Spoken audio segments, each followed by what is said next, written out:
ஒரு நல்ல தருணம், மகிழ்வான தருணம். 1 to 10 வரை இந்த படித்த மாணவர்கள் கைவிட்டு போகிறாங்க. 1 to 10 வரை இதே ஸ்கூலில் படித்தவங்க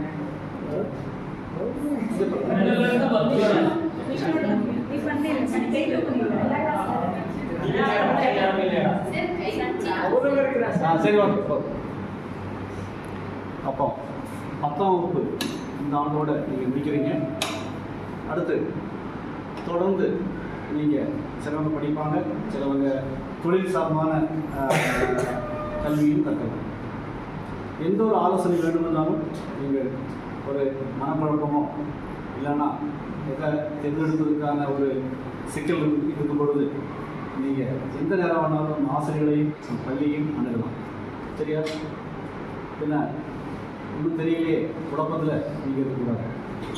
பின்ன முதலாவது சொல்ல வேண்டியது, அடுத்த வாரம் நடக்க போகிற தேர்வில் ஆப்சண்ட் இல்லாமல் நீங்கள் வரணும். குறிப்பாக பகவதி,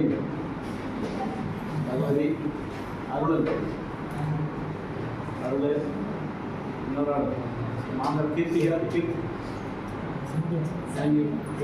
சங்கீதா, சந்தியாங்க கரெக்டாக வந்து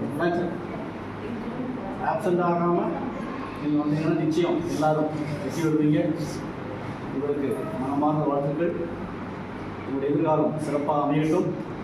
இந்த பணியில் கிடைத்த அனுபவங்கள் நிச்சயமாக உங்களுக்கு உங்களுடைய எதிர்கால வாழ்வுக்கு நிச்சயம் உபயோகமாக இருக்குன்னு நினைக்கிறேன். சச்சு முடிவிடணும். சரி, என்ன தொடர்ந்து படிக்க முடியலை அப்படின்னா நீங்கள் ஒரு தொழிற்கல்வியை கற்றீங்கன்னா நிச்சயமாக உங்களுக்கு ஒரு வாழ்க்கையில் ஒரு வேலை வாய்ப்பு நிச்சயமாக இருக்கும். எந்த உதவி பண்ணாலும் நீங்கள் பள்ளிக்கு வரலாம், ஆசிரியர் அணுகலாம், கேட்கலாம். இந்த எக்ஸிட் ப்ரோக்ராம் இப்பொழுது